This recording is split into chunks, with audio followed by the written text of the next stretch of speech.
환경부 문건 사건을 수사한 검찰이 김은경 전 환경부 장관과 신미숙 전 청와대 균형인사비서관을 불구속 상태에서 재판에 넘겼습니다. 조현옥 인사수석 등 이른바 청와대 윗선과의 공모관계는 충분히 입증되지 않았다고 밝혔습니다. 취재기자 연결해 자세한 내용 알아보겠습니다. 김대겸 기자. 네, 사회부입니다. 네, 이번 기소 사안과 관련해서 검찰의 브리핑이 있었는데 어떤 내용이 있었습니까?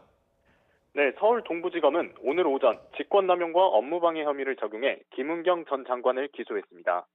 또 최근 사표를 제출한 신미숙 전 청와대 비서관도 같은 혐의로 재판에 넘겼습니다.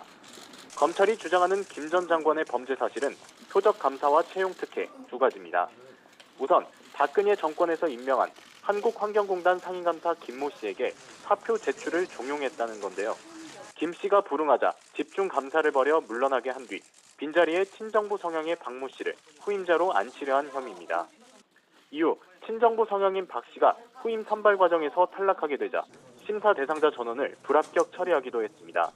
검찰은 이 과정에서 신미숙 전 비서관이 환경부에 경위서를 제출하도록 한 사실을 확인했습니다. 경위서에는 깊은 사죄와 재발 방지, 어떠한 책임과 처벌도 감수하겠다는 취지의 내용이 들어가 있는 것으로 조사됐습니다. 검찰은 앞으로의 공판 과정에서 혐의 입증에 주력하겠다고 밝혔습니다. 다만 이번 수사 과정에서 조현옥 청와대 인사수석 등 좀 더 윗선으로 수사가 이어지지는 못했는데요. 검찰은 이와 관련해 지금까지 확보한 자료만으로는 청와대 윗선과의 공모관계 입증이 충분치 않다고 밝혔습니다. 추가 자료 확보를 위해 지난 5일 청와대 인사수석실에 대해 압수수색 영장을 청구했지만 기각당했다고 설명했습니다. 김 전 장관과 신 전 비서관 모두 자신들의 혐의를 강력하게 부인하고 있어 향후 재판 과정에서 검찰과 치열한 공방이 예상됩니다. 청와대 특감반의 민간인 사찰, 그리고 박형철 전 청와대 반부패 비서관의 업무상 기밀 누설 관련 부분은 무혐의 처분이 내려졌다고요? 네, 그렇습니다.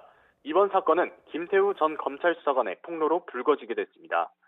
김 전 수사관은 청와대 근무 당시 환경부 관련 동향 문건을 받아 청와대에 보고했다고 주장했습니다. 지난 2월에는 박형철 청와대 반부패 비서관의 첩보 누설 혐의를 추가 폭로했습니다. 박 비서관이 자신의 고등학교 선배이자 사법연수원 동기생인 백모 변호사에 대한 금품수수 동향 첩보를 보고받은 뒤 감찰 정보를 당사자에게 흘려줬다는 겁니다. 검찰은 이외에도 청와대 특감반 민간인 사찰권 등 각종 의혹에 대해선 범죄 혐의가 입증되지 않는다고 판단해 박 전 비서관과 조국 민정수석 등을 기소하지 않았습니다. 지금까지 사회부에서 전해드렸습니다.